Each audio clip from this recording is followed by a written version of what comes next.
Hi, hello everyone, and welcome to today's webinar as the one of the webinars for the series that we are conducting here in the Middle East.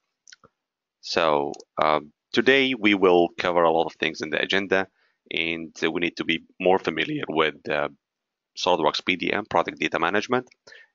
So the first thing that we will talk about it is how to think in data management concept, and then we will deep dive into the prerequisites. What do we need to implement such system, data management, and then we will deep dive more in server and client installations, in the vault configurations, testing, documentations, and then finally the user training.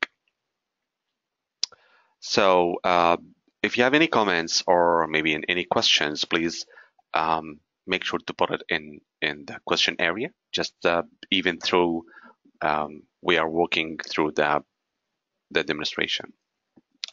So start with the thinking as data management.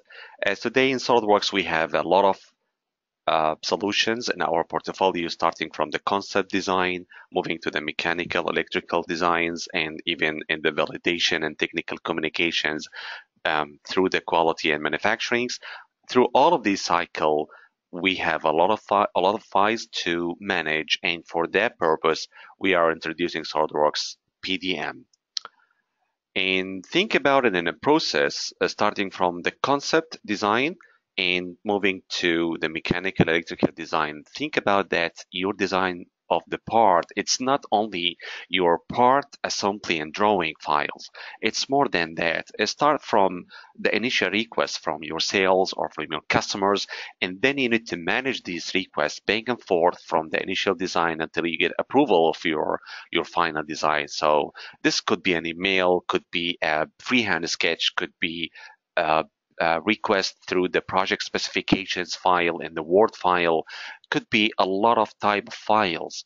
And it's coming back and forth from the initial design to your desk, whether it will be in the mechanical, electrical, or even are you doing a simulation or maybe a technical communications. Not only that, even after releasing your design files, which is a drawing, actually to the manufacturing, it's coming back and forth through the quality requests or maybe manufacturing department requests that you need to change something in the design, or maybe this is not manufacturable, or maybe you need to add more features to make it easily for installation. So again, it's back and forth from different departments. And here in the data management, we are not stopping in your products and the manufacturing. So you have to think about what after the manufacturing is the shipping, and even get it back to the customer delivery.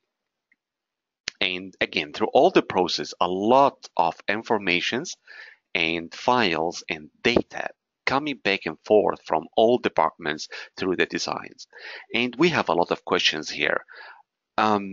This question could be, where's that project? I couldn't find the related documents. I couldn't understand where's the latest version of the files. And how can I communicate and streamline communication between all the departments? So once I'm having a file, I shouldn't send an email, and I shouldn't waste my time informing the others that we just get an order. So we need to streamline the communication. That's the most important thing. And to do that, we have to find a system that can gather all the informations, put them together in one secured data vault. We will call it a vault, and to have them, the other department, to give them access to these files, and then from there they can get whatever they need, of course, as the permission that they got. So the PDM is we could define it in three aspects. First is the organize and control. So how can you find all important engineering information? And again, engineering information is not only about your part assembly and drawing, it's about your product information, the product that you are designing in the engineering department. that's the first thing. The second thing is allow sharing and downstreaming. So today, actually, we are using one of, if you are not using, of course, a PDM, of course, you are using another sort of data management, which is One's Explorer. However, in One's Explorer, it's not convenient to have only a file sharing, while you will face a problem in getting the file back from the server and getting to your local hard disk drive and to work on it and get it back. Maybe you will forget to get it back to the server to get the latest version. And if you are working directly through the server, this will give you a performance issue to work directly through the network, and you will be dependent on the network stability and so on. So the PDM will allow sharing and downstreaming the departments such as purchasing, manufacturing, quality assurance. And then the third aspect of the data management is the control, is to secure the facility of the data through the engineering R&D. So once your idea is still in the design and maybe it's not released yet, so you need to give more control to you through the working process, while once the files go to the final production, so in this case, yes, anyone can see the file and maybe having comments. So that's what we call it thinking as data management. So do not forget that your design is not only a part drawing and assembly, it's more than that. So once we find that, yes, we have a proper data management solutions and we are about to implement SOLIDWORKS PDM. So what's the prerequisites? A lot of things come in our mind. First, you have to have the installation media kit. So this could be a desk or could be downloaded from your customer portal. And finally, you have to get it back as a local files on the server. And second, you have to have a serial number, and then think about your servers. Maybe you will need one server, maybe you need more servers. And thinking about the server it's more tricky, and we are always advising you to consult your nearest VAR about the server recommendations, because in SOLIDWORKS website, most commonly we are determining the minimum requirement of the server. However, how can you calculate the file size? How can you calculate the RAM? Depends on the number of files that you're generating per day and how many versions you need to keep on the server. So it's a lot of things. Don't put it in your mind. Just consult your VAR and he will give you the right answer for that. So thinking about the server, you have to think about the plenty of space to grow. And second thing, that you have to have the administrator privilege. And this is very important because you're gonna install a lot of things in your servers. And if you don't have these permissions, you have to ask your IT department to give you these permissions, or maybe to sit beside you, because they are taking the ownership of the servers. And then think about the server restart. So if this server is shared server, so maybe it's used as a PDM server and a sharing server, let's say file sharing server. So in this case, you have to check if permitted during the business hours to restart the server. And maybe lastly, you have to think about the server names or the IP address of each server and the password. And remember to document all of these things, the server name and passwords. And also you have to have an idea of what password you want for SQL Server and SOLIDWORKS PDM Administrator. Maybe it's the same password, or maybe they are different. We recommend, and I recommend, to be maybe the same in certain environments. And for the SQL Server, of course, maybe you could have some procedure to put a complex password. Yeah, one most important thing. Please, you have to have the installation guide. This is your first guide And this is the key. The most important thing is to, before even thinking about the installations, you have to put the installation guide on your desktop. And from where we can get the installation guide, we can get it from directly from the internet, and I will show you that in a minute. So thinking about the server installations, so we finished the prerequisites and we will move to the server installations. So we call that server infrastructure. And in the server infrastructure, you could think about it as single server or maybe separate server. So we could have only one server included: the SQL server, the database, PDM databases, and the archive servers, and even the Solid Network License Manager as well. Or maybe you need to split them in two servers. Of course, this could be physical servers or maybe virtual servers. We are supporting both of them, of course. And in the first server, you will need to install SQL Server, Database Server, and Solid Network License Manager. And in the second guy, think about the storage, and we're gonna install the archive server. So you may have a single server infrastructure or maybe separate servers infrastructures. So yeah, talking about the installation guide. And the first thing that you need to install it is the SQL Server. And could be in a single environment or again in a separate server. So if you're thinking about single environment, so you have to download again the installation guide. You can get the installation guide from solidworks.com website, and underneath support and administration guides. In that, you will find SOLIDWORKS PDM installation guide. Click that link to get the PDF file. And in page 21, starting from page 21, it will show you how to perform the SQL Server installation, whether it could be 2016, 2014, or even starting from 2012. So believe it or not, during my past maybe tens of installations of PDM, I never improvised. I never depend on my memories on how to install SQL Server.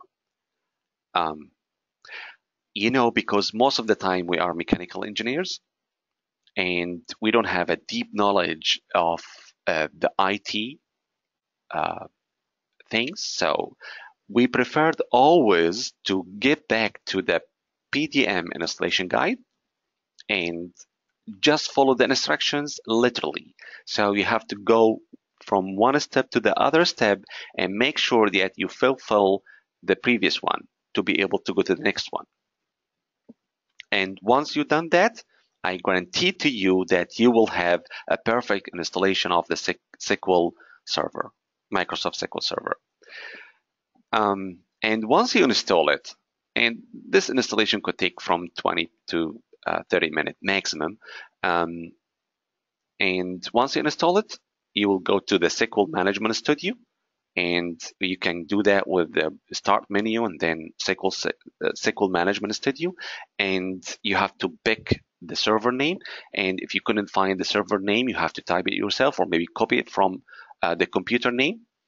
And then you have to get the authentication as SQL Server authentication, not Windows authentication. And you have to log in with your SA and password. Actually, the SQL Server Administrator, this is the Noggin name, and the password, you provided that during the installation of the SQL Server. And remember to put them aside because you will need these too much, the login name and password, the SA and the password for the SQL Server. So if it's open and you can see a tree on the left side in here, it means that you are all set. Everything is fine and you get to go. Then, after finishing the SQL Server installations, we need to set up the others, which are the PDM server and the Solid Network License Manager. Because PDM, by default, whether it's PDM Standard or PDM Professional, the serial numbers are by default are floating numbers. And in this case, when you first install in the first server or maybe the single server, so in this case, you may have several certain numbers. So these certain numbers contains the PDM, contains the SolidWorks package, whether it will be SolidWorks Standard, Professional, or Premium. So in this case, yes, you can put them all together. Once you click Next, you will find the Solid Network License Manager options. So you can just split them by a comma and then adding the second and third and maybe fourth, whatever the number of license, certain numbers that you have. And then once you click Next, you will you will get to the summary screen, and this is a very tricky. So do not click Next. So in the installation of the PDM, it's not next, next, next, and then finish. It's not easy like that. So in this screen, you have to click Change, because we need to set up the path for the SQL Server. So in this case, once you click Change, you will have two options. The first one is the PDM Standard, if you need to install it, and the PDM Professional. In this case, it will be in the separate installations. And remember that the PDM Standard is already included if you do have a SolidWorks Professional package or Premium package. In this case, you already have a PDM Standard. But to get the serial number, please contact your nearest VAR. And then the installation location, nothing here to change, just keep it as it is. I believe it doesn't need to be changed. And then in the selected features, remember, we have a server infrastructure that could be single server. So if this is the case, you can select all of them, archive server, database server, and the client, and just click Next and continue. Of course, we will not click Next. We have to get the SQL Server informations. However, if you do have multiple servers, so in this case, you may need to install in the first server, the database server only. And then once you finish the installations, you will get to the second server and only select the archive server and the client in the second server. And in this case, we will have infrastructure server consists of two servers. The first one for Solid Network License Manager, database server, and the SQL server, and the second one will be dedicated only for archive server. And in this window, we have to scroll down to get to the SQL Server information. So in here, you have to type in your SQL Server or maybe an instance that you created as a SQL Server. And then if you remember, we have to put a note for our login name, which is SA, and the password. These are the privileges that you need to connect to the SQL Server machine.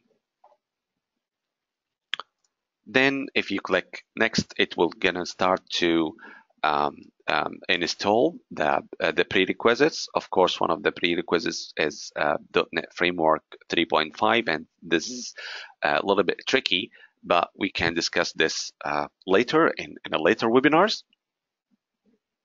And it's a good event to be joining us in the Customer Experience Improvement Program. And just click Finish to finish and to go to the archive server installation and configuration. So once you are in the first screen, it's a welcome screen, and we need to set up the path. But before setting up the path, please consider again the drive space and the archive growth and the performance. And most of the time, we need to get the archive server on the same local hard disk drive. Do not put it in some map drive. So this is highly recommended. And the archive server is where all the files is set. So think about your archive server as the physical files, and think about the database server as the mindset of the PDM system. Once you hit Next, you will move to the archive server configurations path. So in here, you have to set up the path so you can set close to the root of the drive. If you click next, you will be asked for the admin password. So this admin password will be by default for all the vault you will create it in the future. And of course, you can have each vault can have a unique password. And if you do remember, in our prerequisites, I advise you to think about the password, because till now we did two passwords. The first one for the SQL server, and the second one for now for the archive server password. So this will be the default password for all admin users when you create the vaults, and I will show you how to change that when you create a new vault. If you click next, it will be directed you to the SQL server. So you have to supply here the SA password, user login and password. And this is the initial handshake between the systems. So if you click next and it's connected to the SQL server, it means that everything is working fine.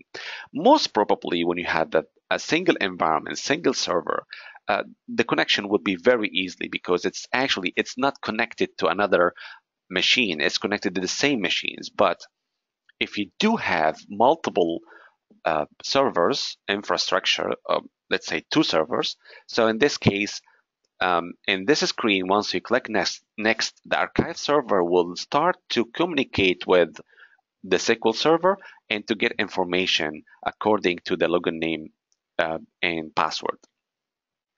If you succeed to do that, this will be great. You get to go.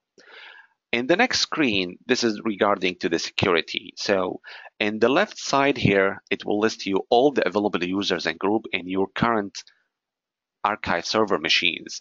And in the right section, you need to determine which one of them you needed to be administrative access and which one of them needed to be having attached access. So the difference between them, mainly the administrative access has all the rights to do everything in the vaults. However, the attached user will have the access to view the vault, do some administrative administration tools, and maybe creating a local view to the vault, but he will not have a permission, for example, to delete the vault. Finally, it's completed and then finished at the last screen. We're still in the server and installations.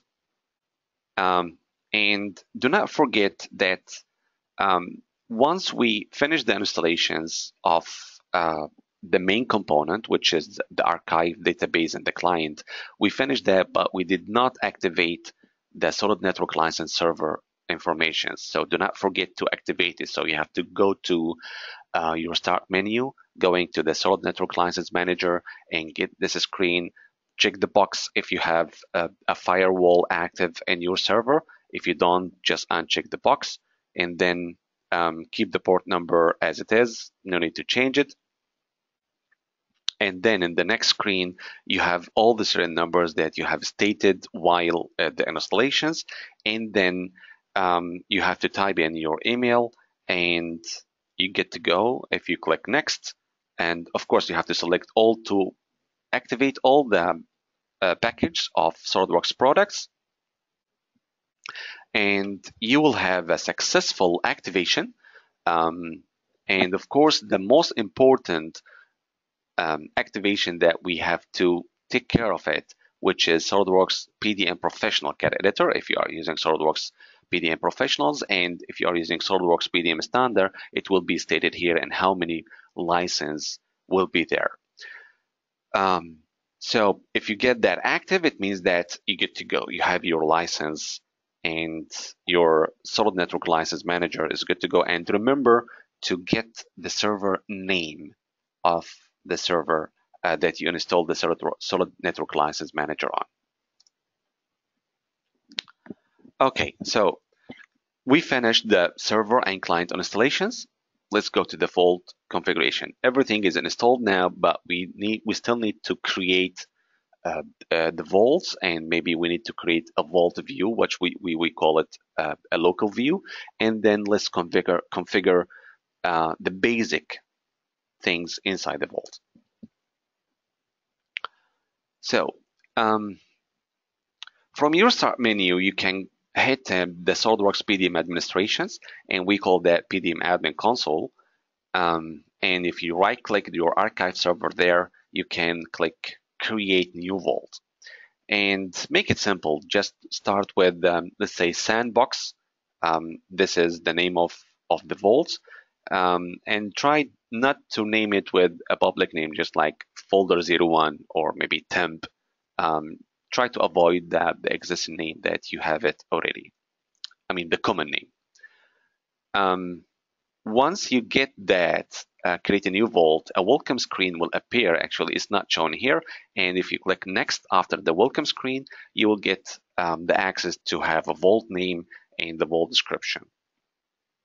So you can get in the vault description, for example, if you have multiple vaults or maybe multiple versions, because in your first implementation of the PDM, it's not recommended to have a production vault, or we call that go live vault. So you are creating a test vault, and in this case, in description, you can describe it that you have a test vault. This is not a go live vault. And try to keep it simple, just like vault, document vault. This are the common name PDM vaults, for example. So once you hit next, nothing to be hit there. Actually, this is related to multiple archive folders. If you click next, and then again, this is another handshake between your archive server and the SQL Server. So you have to select your Microsoft SQL Server database.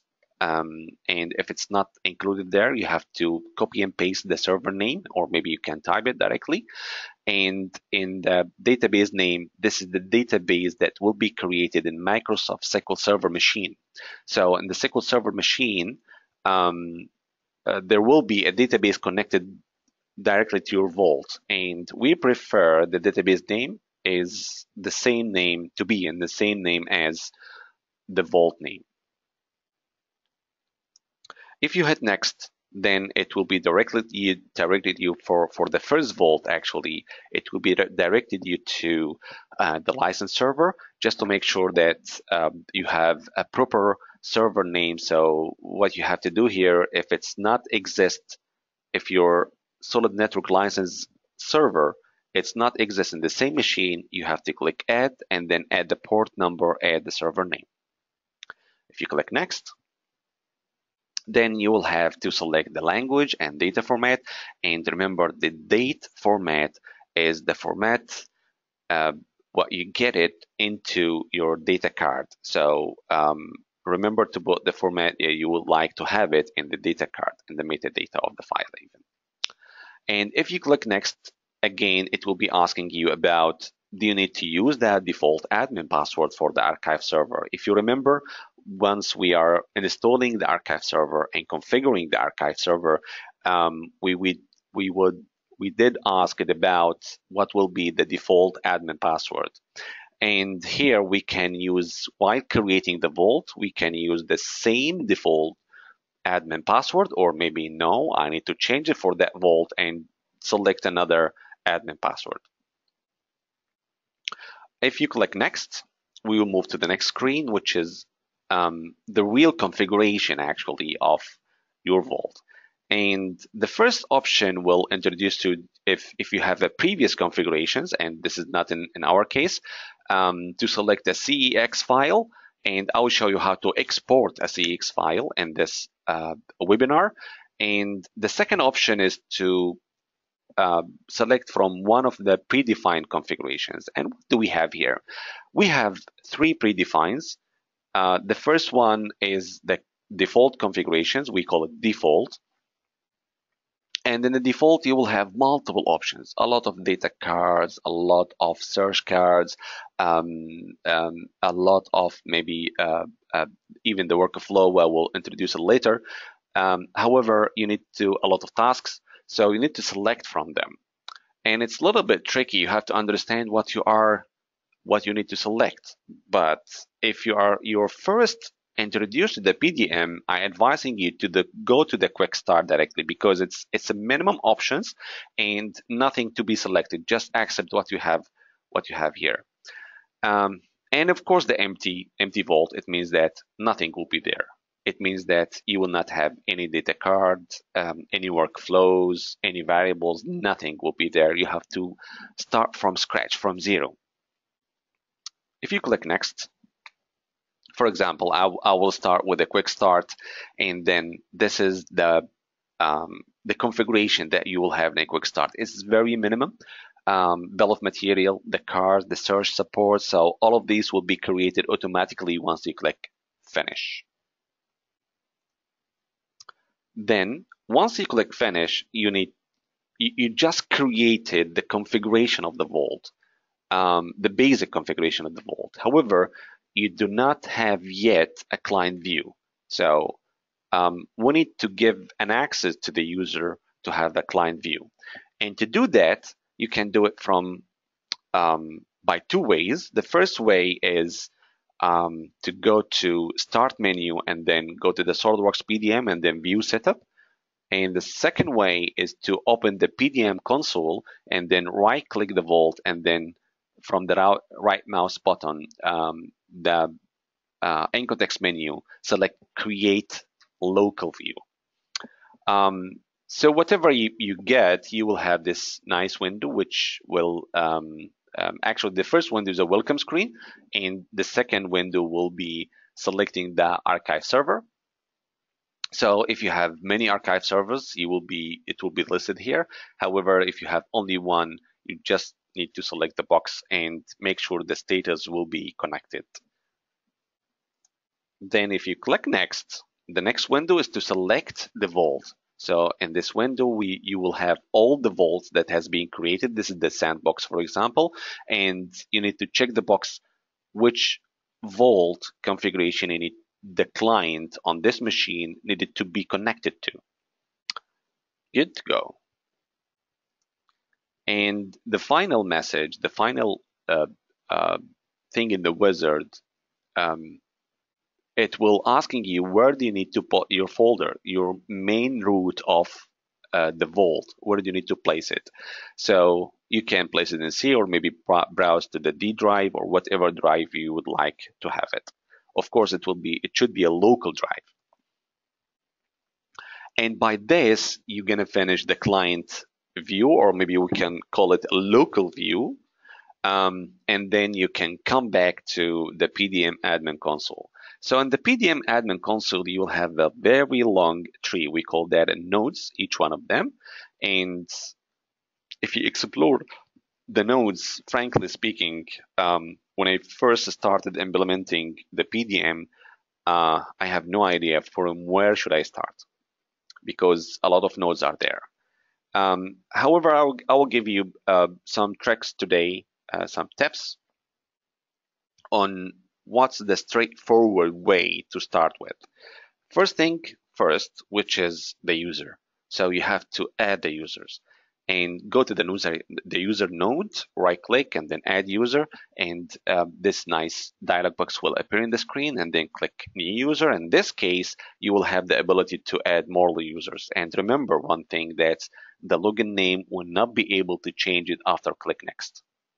So you have to make sure about the login name, and all of these data should be filled, or recommended. Actually, it's not mandatory, but it's recommended to be filled, because you will need them later on to set up a default data for variables. After adding the users, then you can assign user to the groups, and even you can exchange the two steps. So one of the things you can do, that you can create the groups first and then add the user to the group later on. However, we always recommending to set the permissions through the groups. So do not set the permissions on the users. Always set the permission for the groups. Why? Because as a PDM administrator, you will always have the headache to add users and remove users. And imagine that you are adding a new user, so you have to remember what's the permissions that this user has to have. And in this case, you may need to copy permissions, or if you don't know, so you have to open your documents that you commented the permissions and then assign the permissions again. And most commonly, you will be making a mistake. So to avoid that, um, just assign the permission to the groups, and if you need to give a permission to someone, just add the user to the group and maybe remove it from the group if you need to deny these permissions later on. And after assigning the users, the groups, we did not assign the permission for the workflow yet. However, you can do that now, because if you choose to go with the default workflow, you will have 5 status of the workflow. And it's important thing to mention here about the PDM standard that it's limited to 1 workflow. So if you choose to go with the PDM standard, in this case, remember, you will have only 1 workflow, and it will not be maximized for more than 10 states. Only 10 states are available. And the default configuration, do you remember when we are creating the vault, we had 3 options: the empty option, default, and quick start. So if we choose the default options, so we will have exactly as the same as this workflow. This workflow is very fine in terms of the pre-production and the post-production. So going from under editing, if your product or your file is still in the under editing, and then waiting for approval from the manager, and then approved. So if you need more changes, where let's say another revision of the file, so in this case you request the changes, and then it will go to the designer again, in this case in the state, and then moving to the change pending, which is the actually the manager, and then the manager should be approved and get it a new revision. So one of the tips that's make sure that you are adding the state you needed, because if you just added a state and only 1 file will go through the state, it means that you will never be able to delete a state. Deleting a transition is very easy. You can delete the transition and even change it anytime, but for the state, it's not possible to delete it after creating it. And remember that and yeah, this is one of the tricks actually that you have to take care about it, because in the PDM standard, it's very limited to 10 states. So just add the states that you need them really. And in here, it's time, maybe after checking your workflow, it's time to set the group permissions for state and transition. So who will be allowed to change the file in the approval state maybe, and who will be allowed to request for a change, and apply that for all the workflow state and transition. Then if you choose to go with the QuickStart workflow, the QuickStart configuration, in this case, you will find only 3 states. Very simple. I'm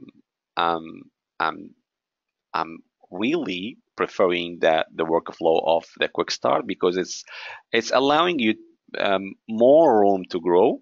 And once again, you do have a workflow, try to set up the permissions, and moreover, you have to set up the notifications. So who will be notified once the file going from one state to another?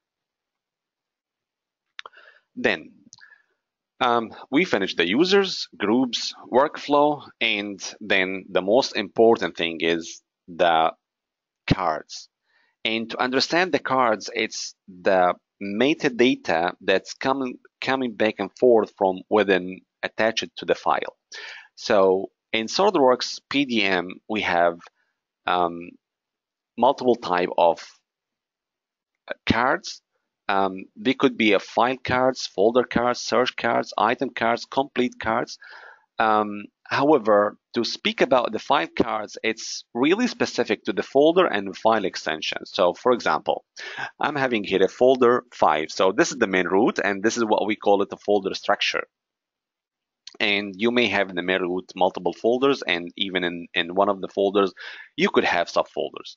So in this case, you may need to have a specific folder folder card only to this folder. Is you can do that, and you can change that for the upper folder, or maybe you can save it another folder. So in the folder cards, you can have multiple folders assigned to a specific folders.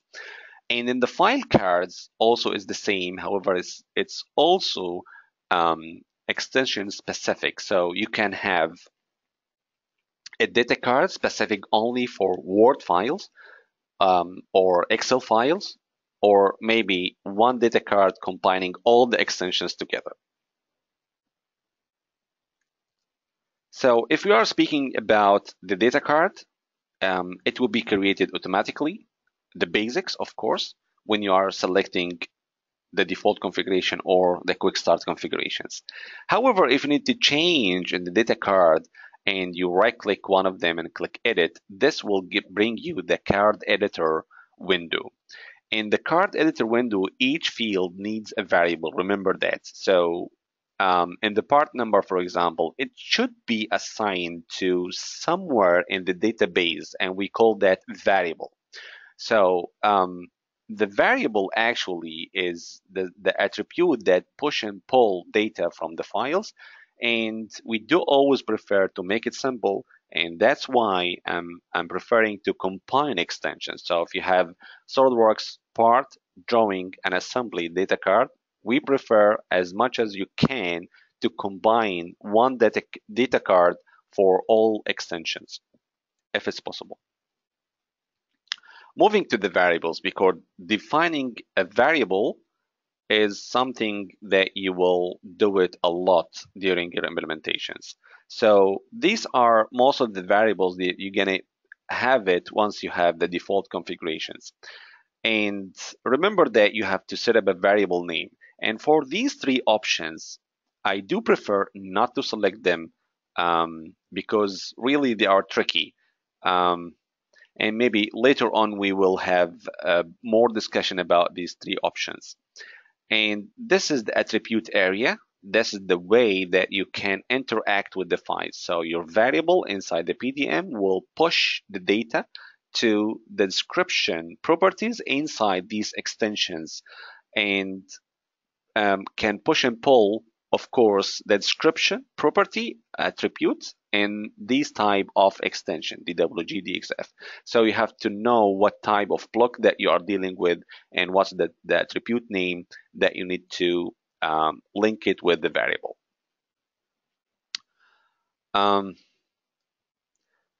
One of the most important thing while configuring your vault is the duplicate file names, and this is a big problem nowadays if you do not have such a PDM system, because especially if you are using your files locally, so each one of the design team will have his own files and naming the files according to his own coding system, which means that in the near future you will have duplicate file names, and this is a big problem in using and even in SOLIDWORKS always cannot recognize the file path. It's always depend on the file name. So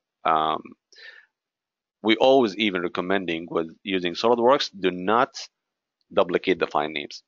So back to the PDM, you can simply prevent that by checking that box. Do not allow duplicate file names in this file vault. And actually what SOLIDWORKS PDM is doing, when you try to duplicate the file names, it will prohibit it. It will be prevented from doing that. You will never be able to have a duplicate file names in your vault. However, in the test production, yes, you can just keep them allowed. In the go live vault, we do recommend to have it do not allow duplicate file names in this file vaults, and even you can do that for specific file extensions.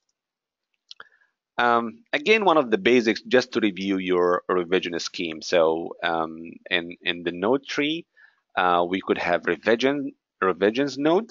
And in this case, we have to create a component, you have to create a scheme, and then use the components inside the scheme. And then finally, you have to assign that to your workflow.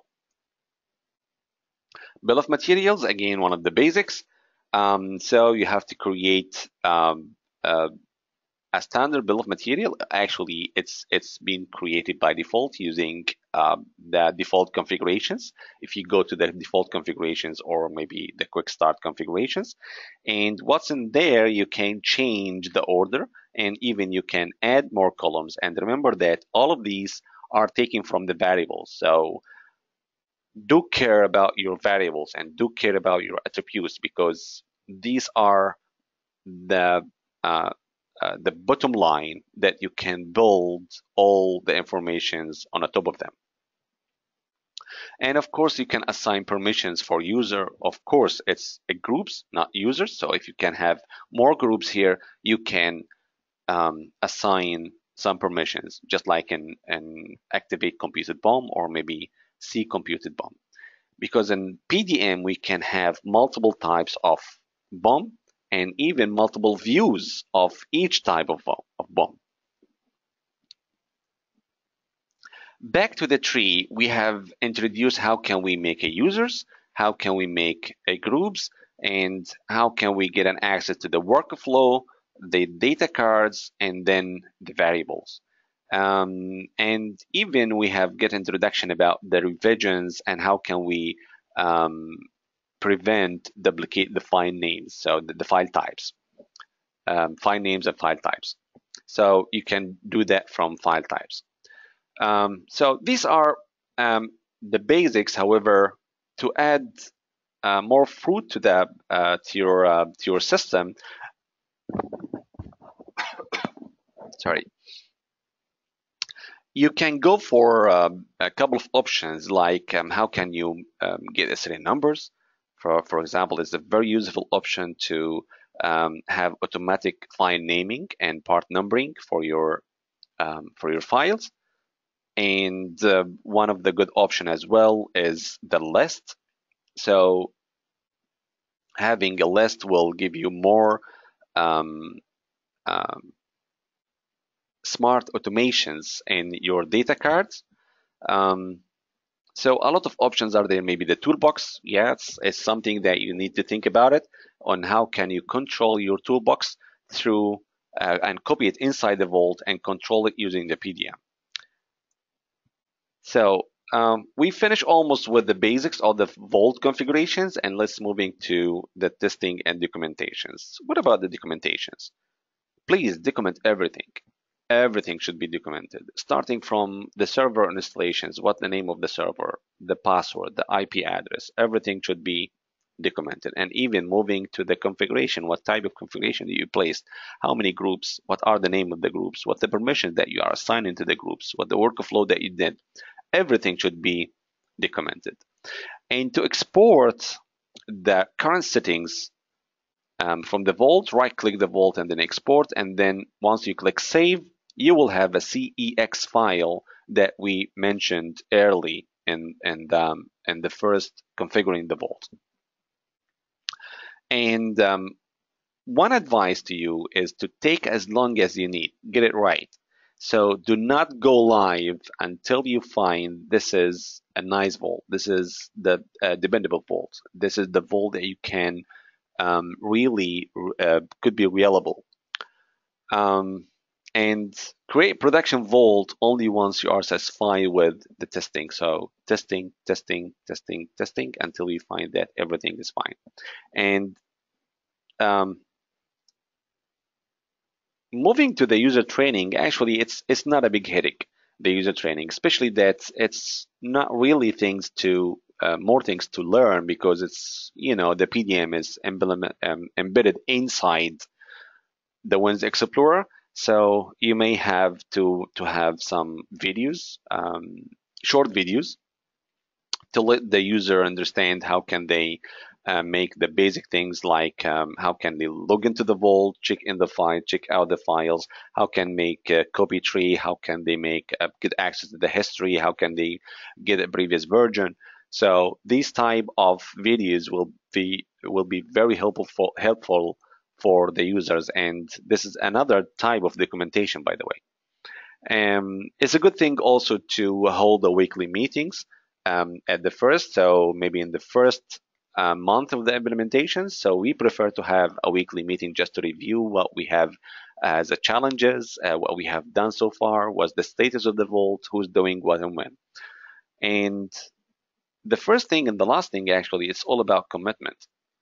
So whatever you have done in your vault, with an efforts, with the restrictions, with permissions, with all the intelligent serial numbering and listing, and even the task and the API, at the end of the day, if the user is not committed to the vault, is to use the system, it means that we have a challenge here. So remember, it's all about the commitment. And one last thing is, who's doing all of that? The one who's doing all of that is the PDM administrator. So if you are able to do that, you will be a PDM administrator at the end of the day. I believe we get to the end of our webinar today, and thank you so much for listening. Please, if you have any question, please let me know.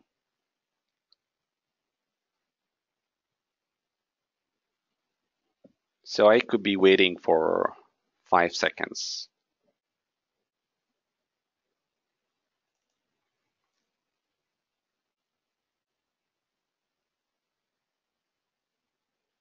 Okay, I have a question here. What information needed from the current server if I had server already installed and working?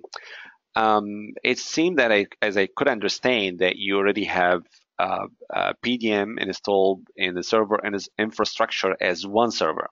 So I will consider that this server is holding the archive server, the database, the SQL server, and everything. So in this case, you will really need a big server according to the number of users. So I will consider that you have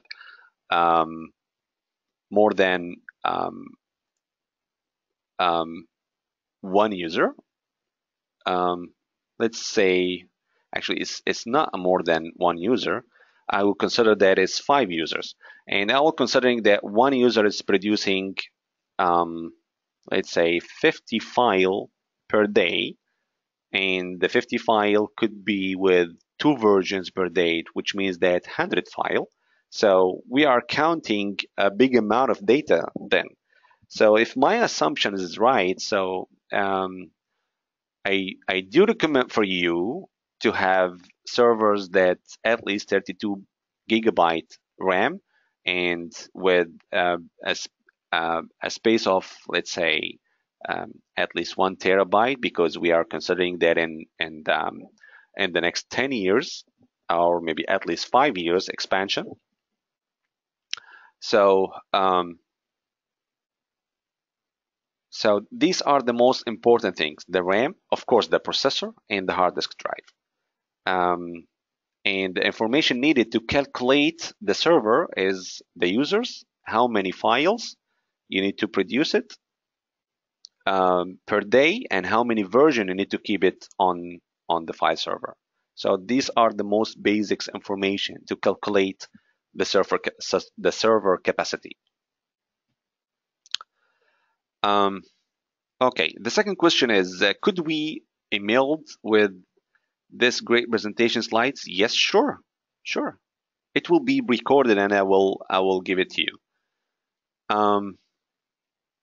Another question is the SA user name can be replaced admin with another name? Actually, yes, it could be, but we do not recommend that. We do not recommend that. So yes, we can have a powered user in the SQL server, and there is a procedure to do that with the special permissions, and this user could be used instead of SA user. Yeah, I have done that with one of the restricted implementations. Yeah, because the customer actually had already a SQL Server installed, and um, he doesn't want to distribute the SA users. So in this case, um, we have another option to create a new user and just dedicate this user for the PDM implementation and installation. Um, do we have any other question?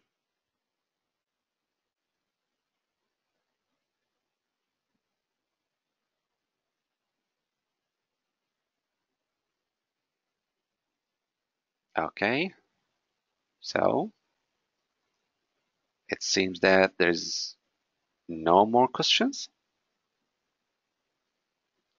Okay, thank you so much for attending today's webinar, and uh, I will email you sure with that recorded presentation, not only the presentation, the whole webinar. Thank you so much.